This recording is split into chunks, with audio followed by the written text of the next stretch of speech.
Welcome to another episode of Pit Lane Parlay.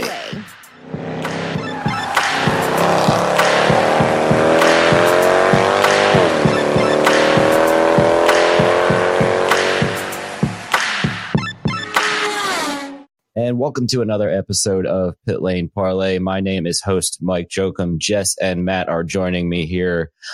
Tonight's episode sponsored by our pals at Craft 1861. You can find them at craft1861.com. All natural CBD products for your health and wellness. Use promo code PLP40 for 40% off your order this holiday season. Guys, I hate to have to open things this way, unfortunately, again this year, but we have had another person in the racing community pass away. This week, I believe it was Monday, Bill Simpson, he passed away after suffering a stroke at PRI here in Indianapolis. I don't even know where to begin with Bill. I knew him for about 16 years, but I hadn't seen him in a while. But he was probably the first person that ever took me under his wing and kind of taught me what was going on at the track and who everybody was. He introduced me to a lot of the old timers, and boy, did I hear a lot of stories. I'm going to miss him a lot, and I wish nothing but the best for his friends and family in this time. Yeah, what a pioneer. What a legend. And seeing those photos of him lighting himself on fire to prove that his fireproof suit was something that actually worked was, images that to this day still just shock me. So, wishing the best for his friends and family during this difficult time. And, what a legend for the sport. Yeah, if that's not one of the most legendary motorsports photos of all time, I don't know what is. And I'm just going to echo what both Matt and Jess said. Hopefully his friends and family are doing okay through this difficult time in the holiday season. And we will move on. We'll start with some James Davison news popping up here in the offseason. Racing Boys reported that Davison will be running the Daytona 500 in addition to the Indianapolis 500 in 2020. Both partnerships will include Jonathan Byrd Racing. Again, they have not yet announced the full season team that they'll be partnering with in these races, but that should be announced pretty soon, as you'll hear. I spoke with David Byrd last night, and that should come out in the next couple of days. So, guys, what do we think about the, as Matt coined it, the Davison double? Gotta be better than the Danica double, right? Sorry, I had to go there. I mean, I think it's good. I think it has the potential to draw some eyes because I know he's got fans in IndyCar. So maybe he'll make some fans over in NASCAR land, and they'll want to watch him try the 500 too. I feel like we're back on our old Patreon show where you have to take a shot after Danica. I feel like I was looking for my bottle of something around me to take a shot with. But, I think, I really like Davison. I think he's going to do well just about anything he races. And, I think the more kind of cross promotion, the better, especially at the Daytona 500, which, as far as I know, is their most watched race of the year, I believe. I don't really have the stats in front of me, but I'm just assuming that it's the most watched race of the year for NASCAR. So, I think it's definitely good to have some cross promotion with the sports. Yeah, I agree. I know there was a bunch of questions about, well, how could he race in Daytona without having raced at any sort of oval in the NASCAR circuit? So stay tuned. David Byrd answers that. We'll post that in the next couple days here. Let's talk a little bit more about James Davison, and I'll start with that point. He's never raced a stock car on an oval. He's done a couple Xfinity series at Road America and Watkins Glen, maybe, or a couple of the road courses. Are there any worries from you guys about him racing in Daytona? Yeah, a little bit. I mean, it's not a stretch to say that anybody who's never raced at a restrictor plate track showing up for the premier restrictor plate race is gonna, have it figured out immediately. The good news for him is that there's plenty of practice to be had before the race, but it's a completely different animal than anything he's ever experienced. So to have a little bit of reservations before he shows up is, I think, a little natural among fans.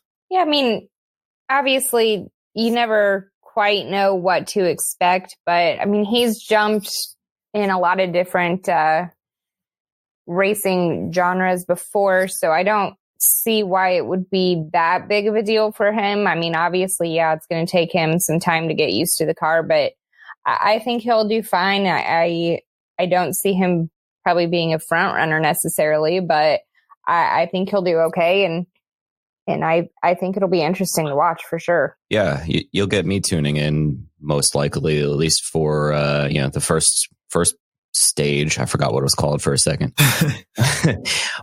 Yeah, I guess my only concern would be what team they end up partnering with. If it's I don't know, Rick Ware Racing, like reported, probably not going to finish in the top 15 or so. But Davison's a hell of a racer. I know he tested a sprint car out in Arizona on a dirt track about a couple of weeks ago, and reportedly put up pretty good lap times without any experience there. So I'll give him a shot for a solid finish. I don't think it's going to be a top 5 or a top 10 just because of NASCAR. But we will move on to one final Davison question here.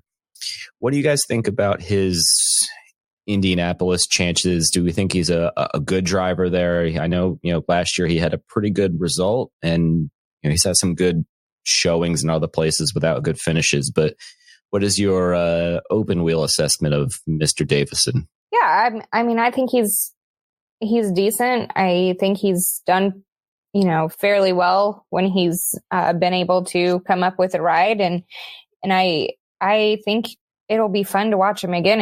It was good time to watch him last year, so hopefully he'll put on another good show this year. Yeah, I would describe him as solid. I think, his first 2 chances were kind of thrown together deals. It didn't really pan out for him so well. When he subbed for Bourdais, though, that was phenomenal. His charge to the front of the field was excellent.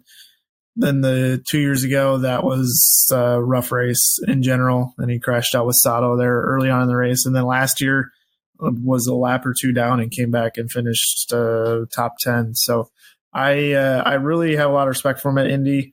And I think the passion is definitely there too, which is always a plus for me, seeing a driver just care that much, especially, you saw him pumping his fist after he qualified. That was super cool. So I really like him there. And I think he is always a solid threat for a top 10 for sure. Yeah. Not to jump in and correct you right away, but I think he finished like 14th or 15th, but nonetheless, a very impressive finish, considering he was a lap or 2 down after his bump in pit lane with Elio. I think if he's, partnered again with Coyne, which seems like the likely bet at this point, that he'll be, in line for another good top 15-ish area finish, and he can definitely contend for a win.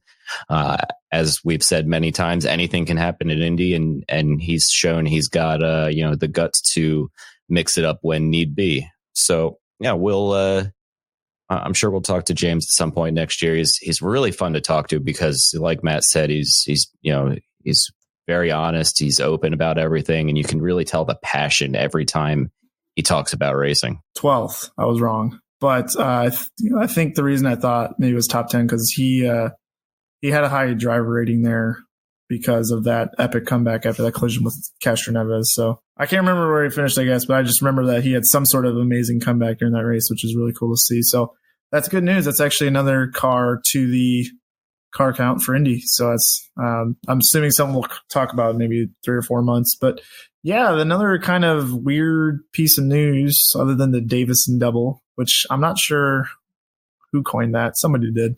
But Supercars champion, which is a series out in Australia, the Supercars champion Scott McLaughlin is set to test for Team Penske at Sebring next month. McLaughlin, as far as what I read on earlier, was having an absolutely dominant year in Supercars this year, and he does drive for Roger Penske's team over there. I mean, other than the fact that I don't know if this classifies as a who driver for Jess, but any thoughts on that random piece of news that we saw this week? We'll start with that. Yeah, really cool. I know Scott's had a killer year in the supercars. I think he won like 17 races or something ridiculous this year. He's still a young guy, 24, 25, somewhere around there. So I'm very excited to see how he does. I think he could be relatively successful in his tests. Will it lead to anything more? I don't know. It sounds like he wants it to, but I'm very excited by it, and I wish I could be down in Sebring to see it. Yeah, I also wish I was in Sebring for the weather, because obviously the snow is terrible, and also to watch that, because I think it would be fun. I know some other people who have come over and had tests that I will say have also been Who names, and it's just fun to watch. And I'm glad that Roger's giving him the opportunity to try. Does Rusty Wallace count as a Who? I mean, no, not really. Even I know that one. That was the most random test ever. He tested for Team Penske in like 03 or something. And I was always thinking to myself, like, I don't know if it was just like a TV stunt or what, but that was kind of random. There's a couple random ones, like Jamie McMurray tested for Ganassi when he was at Ganassi's NASCAR team. Like, that was random. Jamie wanted to try to do the 500 though. Right, but I think they did it at Barber, which is kind of weird. Yeah, but he wanted to try the 500, so Ganassi said no, or Jamie I don't know who said no, but somebody or maybe it was an engine deal. I don't know, but it wasn't like the Kyle Busch where somebody behind the scenes said no, and Joe Gibbs says it wasn't him, but it probably was him. Somebody said no for sure. Somebody said no at some point, and then even in Formula One, what's his face, Valentino Rossi is testing doing a ride swap of Lewis Hamilton, which is another kind of bizarre one. So that just happened, guys. Lewis Hamilton wrecked the bike. Did he really? Yeah. Weird. Wait, really? Yeah, really. Seriously, look it up. Was that today? Yeah. He didn't say how bad, or nobody has said how bad, but is he okay? Yeah, no, he's fine. And he wrote it back in, so it couldn't have been too wrecked, but he did not make it all the way through without crashing it. But Valentino Rossi did fine and did not crash the car. So as I said, there's not really such thing as a light MotoGP accident. It's kind of like either really bad or you don't crash. So maybe he wasn't going very fast. Like I said, it didn't really say a whole lot other than I turned it around, guys, and that was about it. Well, glad he's okay. Anyways, so part B here is kind of just a random question for you guys. Is, we just mentioned a couple people like Rusty Wallace. If you could have anybody in racing that's currently active come over and test an IndyCar, doesn't matter what series they're in, anywhere around the world, who would you pick and why? Kyle Larson. Been saying it for quite a while now. I want to see him come over and do the 500. So I definitely like to see him in an IndyCar. Active driver, you said, correct? Yeah. So I can't pick Danica. No. Nope. She's an active girlfriend. Oh, good point. Oh, man. I didn't really think about this one beforehand, but I would like to see Charles Leclerc. Good answer. I was thinking Kimi Räikkönen, because I think that guy would be an absolute savage, and he would love the kind of low-key nature of the paddock. I feel like that'd be kind of something right up his alley. Oh, he would be so fun to talk to just walking through the paddock. Yeah, I mean, especially because I feel like over here you can be a little more honest to the media and whatnot, versus F1, you kind of got to be a little more scripted. So he would just be a complete savage. Yeah, I like it. I think that might be even though we didn't agree on driver choice there, that might be one of our best 3 picks for any sort of question like that. So moving on, before we get to some Patreon shout outs here, Craig Hampson left Dale Coyne Racing on Monday for Arrow, McLaren, Schmidt, Peterson, Spam, as the new race and research and development engineer. So a huge win for I'm just going to say McLaren to save my breath here. But first off, have your expectations changed in terms of McLaren? Do you think they'll place higher up the grid here and there for the full season? What are your new expectations for bringing such a legendary engineer on board? Yeah, I mean, I think so. I think with the success that he had at Coin of all teams and his proven track record at pretty much everywhere he's been, I have the utmost confidence that he's going to definitely help elevate that team even more than what they've already been doing this offseason.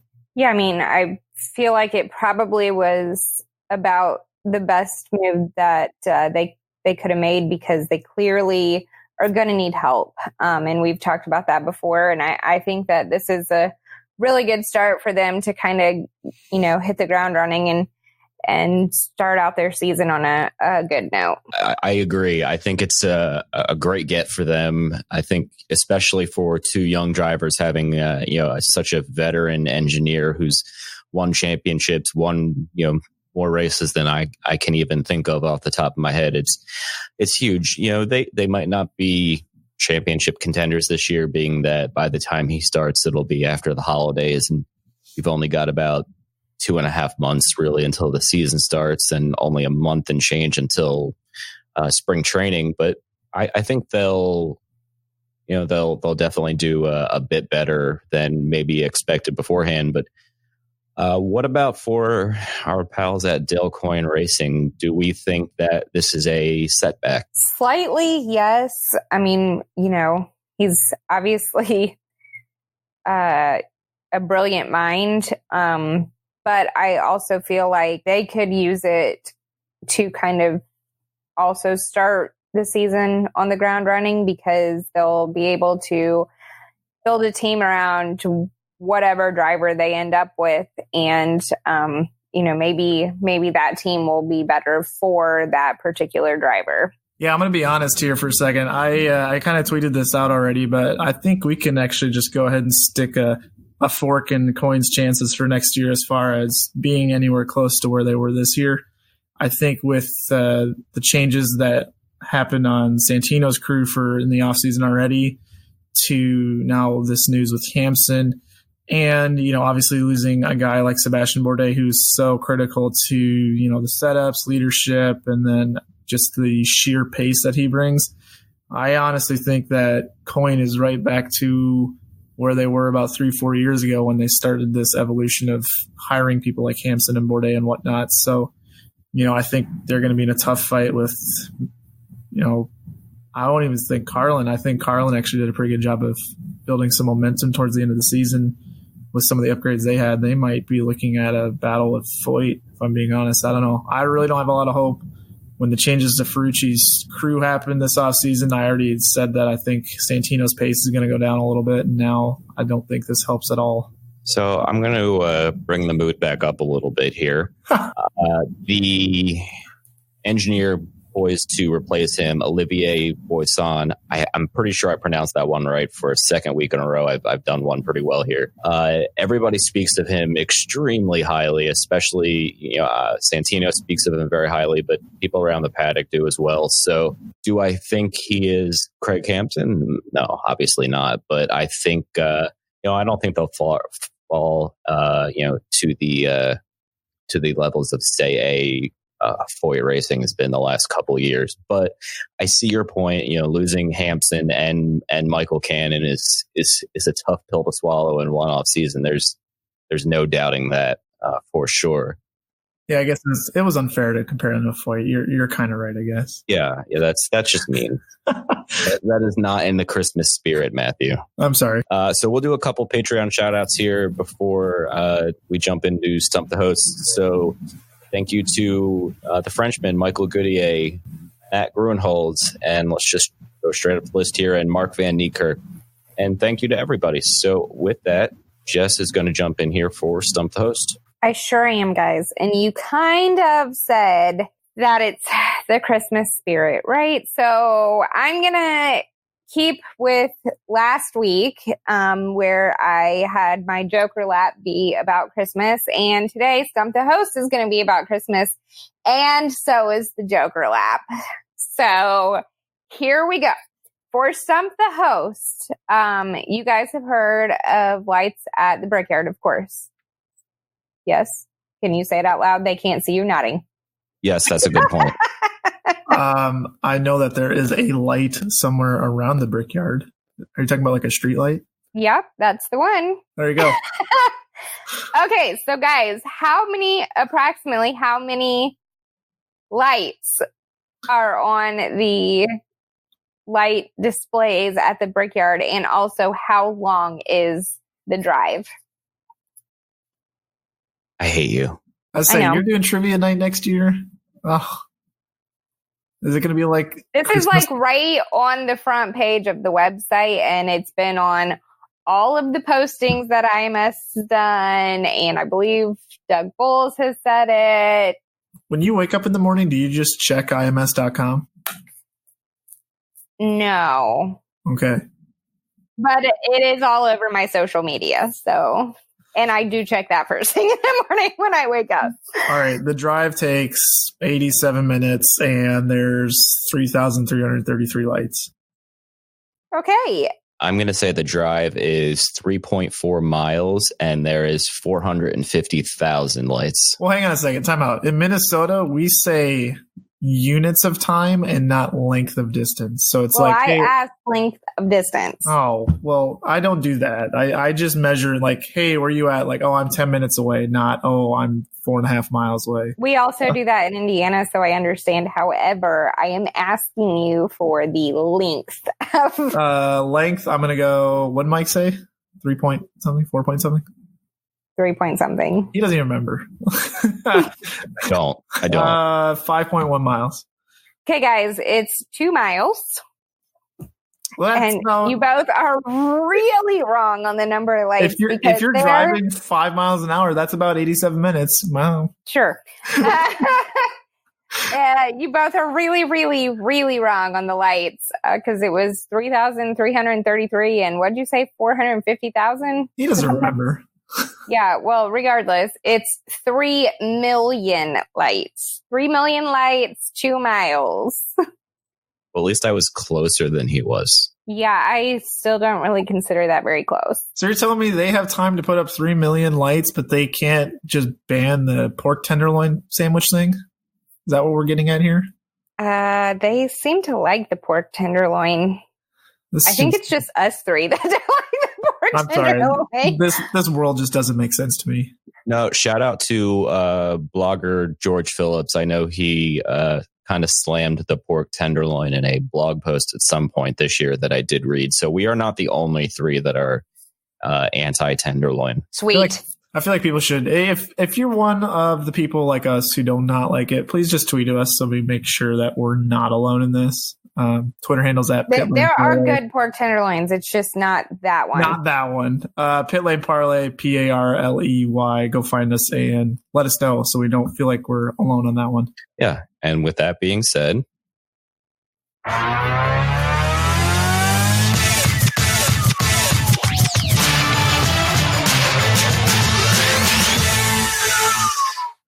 all right, we're keeping with the Christmas theme. So last week, you guys were owners and you hosted your Christmas party for your teams.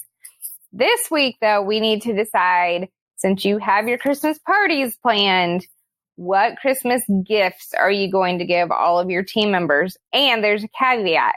It cannot be a Christmas bonus or any kind of gift card. It has to be an actual gift.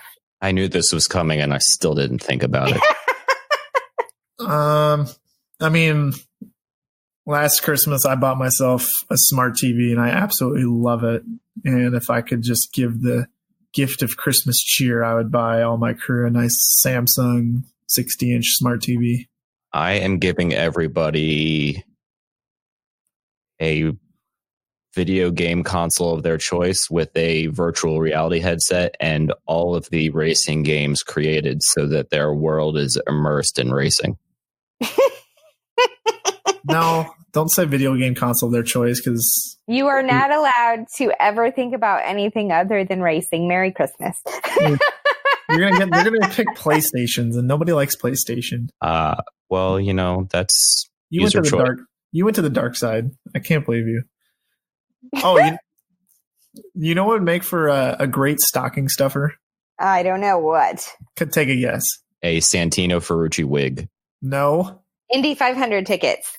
Thinking more of the food area. Not a pork tenderloin. No, not a pork tenderloin. No, I know you're going to say singles, and There you that's go. why I preemptively booed you. So gross. Well, I could have been saying like caviar, and then you would feel bad about your booing. That's true. But Caviar no. does come in a small can, so there is that. But does it come in an individually plastic wrapped item? I hope not. No, it comes in a tiny metal can. Oh, okay.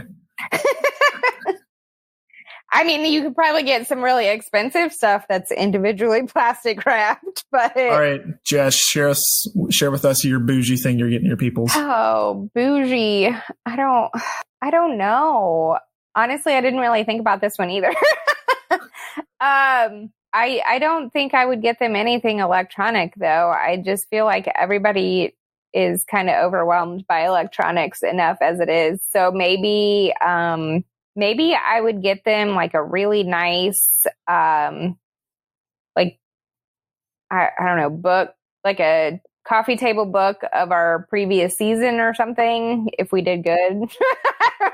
I thought the Joker laps were supposed to be fun. My disappointment right now rivals my disappointment that Matt still doesn't know who Stone Temple Pilots are. Yeah, why don't you get him a Pile Stone thing book novel? Stone thing book. I don't want to get him a pile of rocks. So. Oh, is that what they are? The Stone Temple Pilots? It's just a pile of rocks? No, but the way you phrase it, is there just a pile of rocks? Oh, poor Mike. I killed Mike for 2 weeks in a row. And I don't want to get them a pile of rocks because then that would mean that's like coal in their stocking, basically. I don't dislike these people. They're my crew, man. Okay, well, getting them a Stone Temple Pilots album is basically the same as getting them some coal. Probably not because most people are like that. Oh, I just killed Mike again. He did. He's gone. I am leaving the remainder of the episode. You can figure out how to record it on your own now. Oh, I can barely turn on my laptop. You got to cut me some slack here.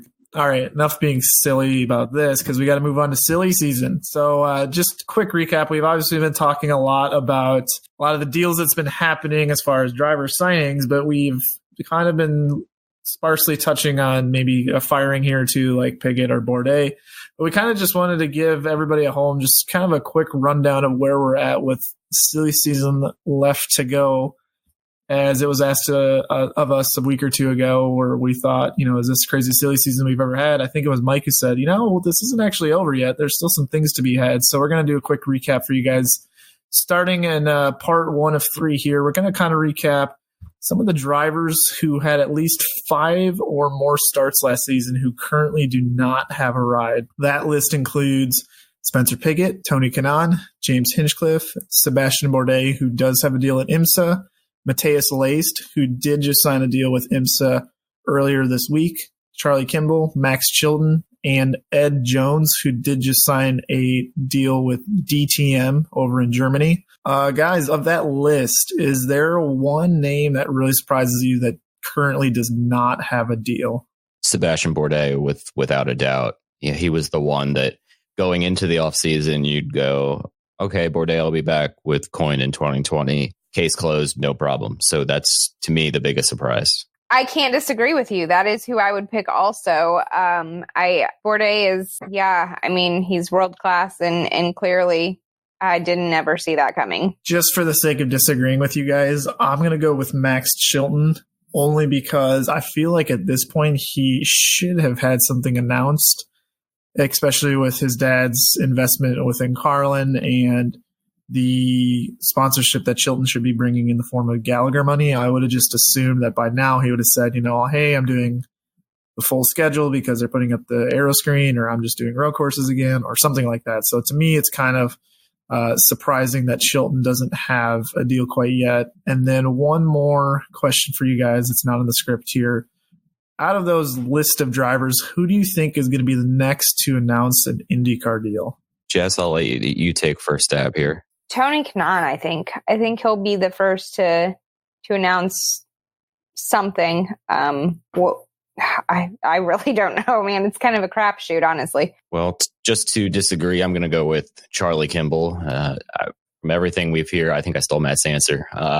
Sounds like he's got a little bit more funding secured at this time this year versus last year, so things should be headed in a more secure direction for him going into 2020. Yeah, I'm going to go out of the box here and say James Hinchcliffe, and I think he's going to come out and announce that he is going to do exactly what his contract says he's going to do, and just show up at tracks and shake hands. I don't know, because I was going to go with Kimball. So, part 2, Mike. All right. So while Matt touched on some drivers, I'll break down what, from a team perspective, we have left. Obviously, the aforementioned AJ Foyt Enterprises, with most likely 2 full-time cars open. Andretti says they are opening a 6th car for the Indy 500. Arrow, McLaren, Schmidt-Peterson, a 3rd Indy 500 car, I believe, is pretty much not officially confirmed, but it's the pretty confident talk. Carlin has 1 full-time seat available, 1 for road courses and 1 driver for ovals, maybe 2 full-time drivers. Dale Coyne has 1 seat open and possibly 1 for Indy, although I'm sure we could probably guess at who that one is right now. Brian Reinbold is still mulling in the news, rumors here and there, but nothing on what they plan to do. Juncos in the same category, not looking too hopeful there. And Rahal, Letterman, Lanigan is the last team here. They talk the talk about the 3rd car, but I think when it's come down to it, they might be tight on money, as we haven't heard an update there in quite some time. So with that being said, how many cars are we going to see on the grid at St. Pete in mid-March? I'll throw out just a random number here because we do still have some time and things always get crazier. I think I'm going to say 24 cars. You serious? You both look so defeated right now. I win.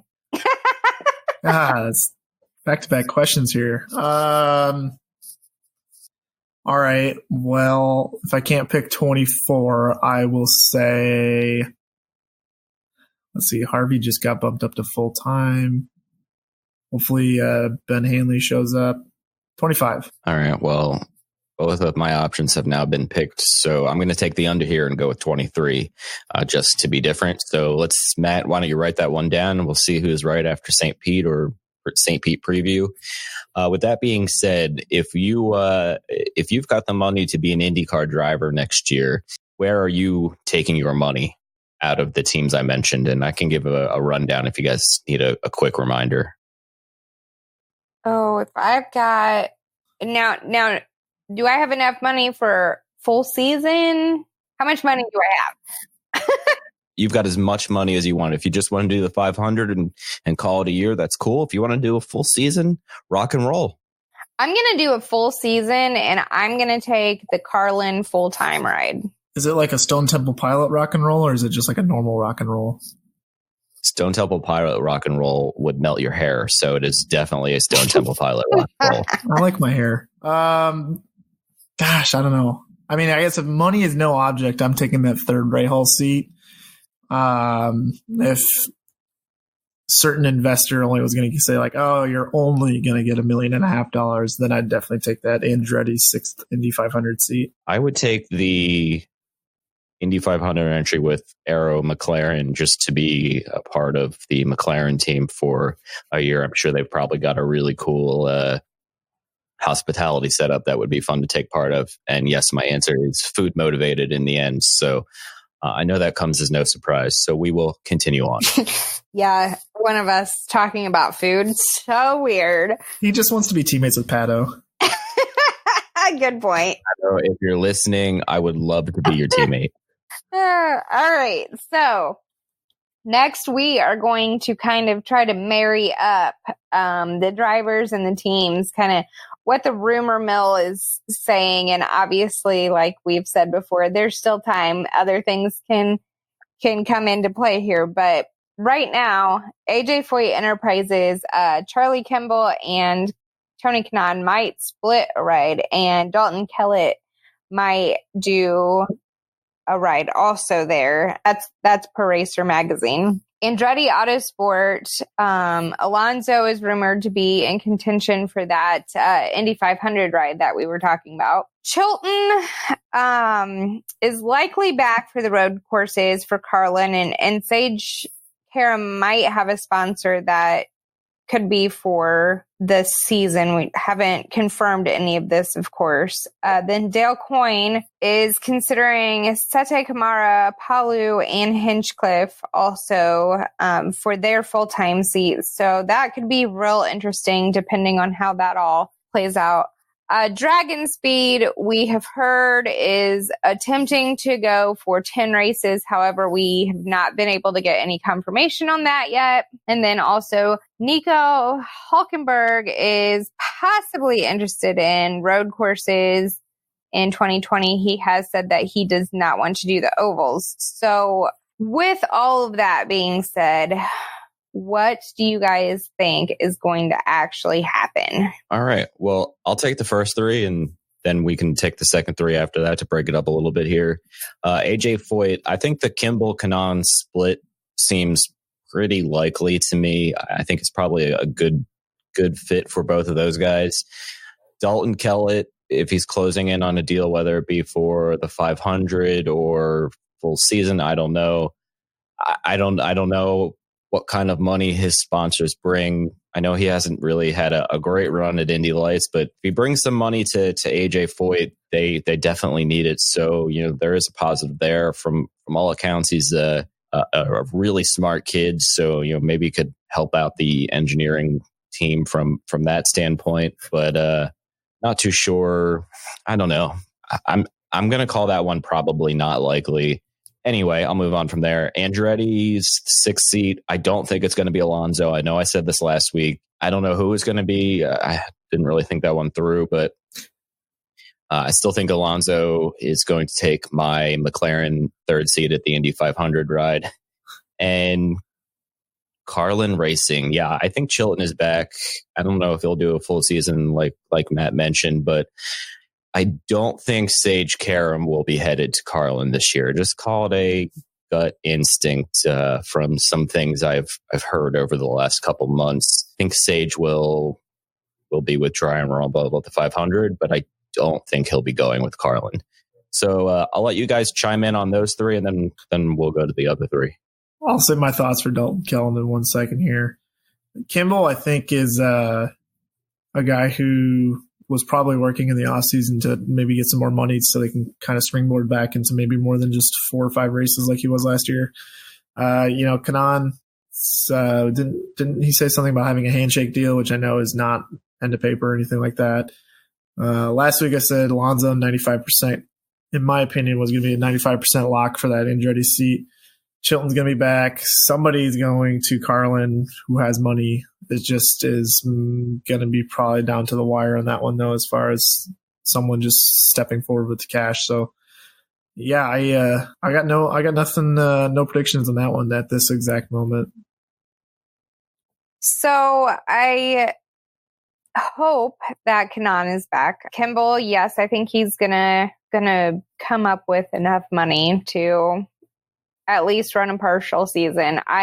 I hate to have to say this because I have knocked him a lot in the past, but he started to get his stuff together last year, Kimball did, and I wouldn't mind seeing him get another chance to show us what he's got, to be honest. Kellett, I prefer to not see him in that seat, but if he's got the money and it's going to help the team, okay. Alonso, I still feel like he's probably going to go with McLaren, but I don't know. I'm like 50-50 on that one at this point. I don't know if he's going to go with McLaren or Andretti, but I definitely think we'll be seeing him for the 500. And then as far as Carlin, yes, I 100% think that Chilton's going to be back at least for the road courses. I'm wondering if they haven't announced because he's still trying to decide whether he wants to try the ovals again, because I know it was up to him whether he'd be wanting to go back to those or not, but I definitely see him coming back. I don't really see Sage there. I just don't know that would be a good fit for him, really. So I don't really see Sage there. I agree. So on to the second three of the teams we mentioned. Dale Coyne, I don't think it's going to be Hinchcliffe. Honestly, from everything we've seen, I think Marshall Pruitt talked about it, is Alex Palou. I think Stephen King corrected me on my pronunciation last week, so thank you, Stephen. Dragon Speed, angling for 10 races. I think we will see it. I know they actually have guys and gals in the shop this week working on stuff, so at least they're off to a better start than they were after the 500 this year. And Nico Hülkenberg, I know he probably brings a pretty big European following, which might bring more eyes on the series, but I don't really know where he fits at this point. I don't see, Carlin is pretty much his only road and street course type option, or Foyt, I guess. But, the Ed Carpenter option is now gone that people were thinking. Congrats to Connor again. So, yeah, I don't know. I don't think we'll see Nico Hülkenberg in IndyCar in 2020. No, nor do I. I'd love to see it, but I don't think it's going to happen. Dragon Speed, yeah. If they can figure out the visa issues, I think it should be no problem for them. And with Coyne, it's kind of interesting with Pruitt saying that Palou was being quote unquote tipped for that seat, which is, I guess, I don't know. We'll give him the Michaela Lotion test and see if he succeeds, I guess. Yeah, I mean, I know that's what they're predicting is Palou, but I personally would like to see Hinch in that seat only because I think that it would be a better fit.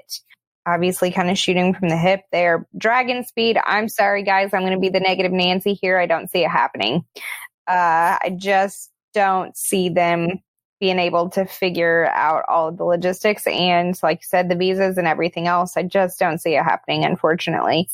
Would be nice, but I just can't. I just can't. And then Nico, I also don't really see that happening. If it did, it would almost have to be with Carlin, and I think he would probably fit in pretty well there, but I don't think it's going to happen. Yeah, fair. I could have predicted that's what you would say about Dragon Speed, but we will move on to the pitfalls. Again, brought to you by our friends at gripmat.com, the world's first flexible non-slip tool mat that makes for a great holiday gift for those of you who have friends and family that love to work on their cars, boats, motorcycles, what have you. Use promo code PLP10 for 10% off your order. And now it's time for Pit Lane Parlay's Pitfalls of the Week. All right, well, since we're on the subject, I'll go first.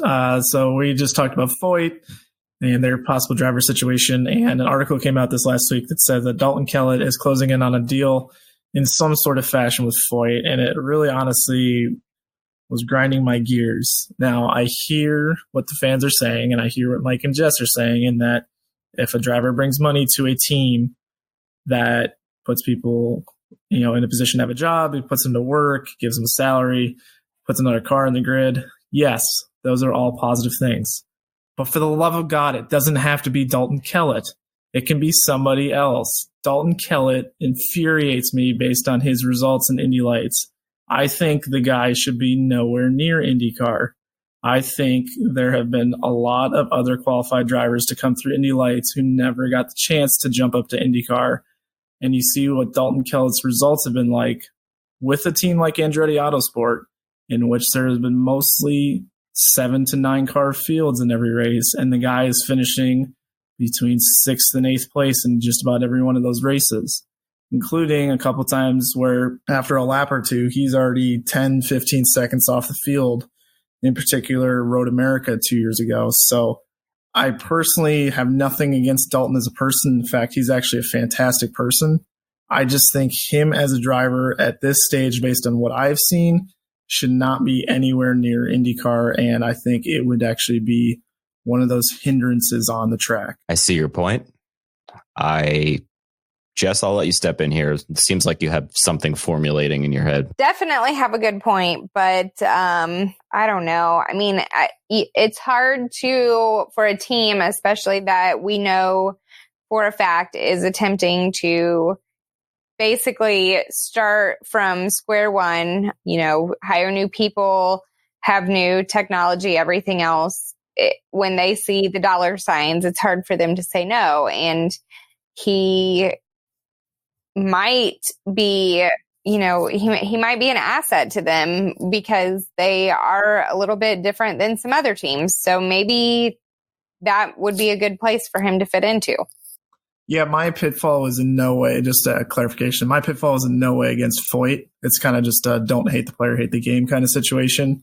I just think that it was more of a kind of statement on the fact that I think Kellett's results in Indy Lights doesn't quite, to me, even if he has the money, I still think there's going to be some issues there on the track for him this year. Fair. I guess time will tell there. We'll definitely have to revisit this one at some point next year. I'll jump in here next. I think Jess and I are kind of on the same path with our pitfalls here, but in the NASCAR world, Hailie Deegan was announced as Ford's new development driver, in addition to doing some IMSA races for the Michelin Pilot Challenge Series in 2020. And naturally, the comments were a hot mess express. It's just, I'm just going to point out one here, and I'm going to leave the Twitter guys, the guy's Twitter name out of respect. But sorry, women just can't hang with men in 3,500 pound stock cars. I'm pretty sure Hailie Deegan could beat all three of us up at the same time. I imagine she's in, fantastic physical shape to wheel, an ARCA car around, which is probably more difficult than I can even imagine. So it's a level playing field nowadays. Guy or girl trains just as hard to be in racing and deserves every chance that they get. Seems like she works very hard and she's had good success so far. So, bringing in the female aspect in the hate or saying that she's not strong enough for the car is just downright disrespectful. I can't do what she does, and I don't think that keyboard warrior can either. Yeah, any person who is saying that somebody can't do something strictly based on their sex, they can just go away. I'm being as nice as I possibly can in that, but come on now. This is, not, the 1950s or something. Like we've moved past that argument. Like, let's come up with a new argument about if somebody can't race. It's not because it's a girl or whatever. Like, just stop. All right, Jess, you're up next. Okay. So I also have some hot mess express or dumpster fire, whatever you want to call it, type tweets that were going on. There's a couple here, and I honestly don't know what started this conversation. It's kind of a mess from the get-go, and I'm going to leave everybody's name out of it also, but somebody said something to the effect of NASCAR's not going to exist in 2026, and that got some backlash from the first person that I'm kind of pitfalling here, who said NASCAR will be around until the end of days. It's too big to fail. And let's see. By the way, I'm just summing this up. I'm not reading it word for word. It may look different down the road, but it's never going to fail, essentially, is what it boils down to. Then that was replied to by somebody who said, if that, and we're going to blank out that word, IndyCar racing can survive anything, can what? Anyways, NASCAR has a history and a backbone through the country on dirt tracks and Saturday night speedways. So basically saying that IndyCar does not have any kind of history whatsoever. Okay, so first of all, NASCAR is not too big to ever fail. They can fail, and currently they are failing. They haven't totally shut down, obviously, but yeah, they're not doing well. So first of all, person number one, I'm sorry, but NASCAR is struggling and they are failing. Person number two, IndyCar has a history that is twice as long as NASCAR, at least twice as long as NASCAR. And also, so the whole dirt track thing doesn't really apply, since some of the best racers in IndyCar history and in racing history in general have come from dirt tracks. So I don't really know where you're going with this, but just know. Yeah, that when you shared that with me, I considered banging my head through a wall. There's just so many things wrong with that. No company, whether it be motorsport or not, is never too big to fail. We've seen that plenty of times throughout history. And yeah, I'm not even going to bother with the rest of the tweet. It's just, it's rather embarrassing. I'm really glad you stumbled upon that tweet, because I don't know, when you tweeted it or texted it to us, I was like, what? Like, what's going on here? Yeah, I mean, there's just so many no's in all of it. I was just like, what? When I opened it, I'm like, okay, I have to be reading this wrong. Like I said, I didn't go back any further, but I have a feeling that if I went back further, it would be a whole lot more no's. Yeah, between either of our pitfalls, if you read the comments, you're probably going to need to shut off your social media for a couple days out of pure frustration. So please don't be a keyboard warrior. Everybody in motorsports deserves some respect, no matter what platform they're in.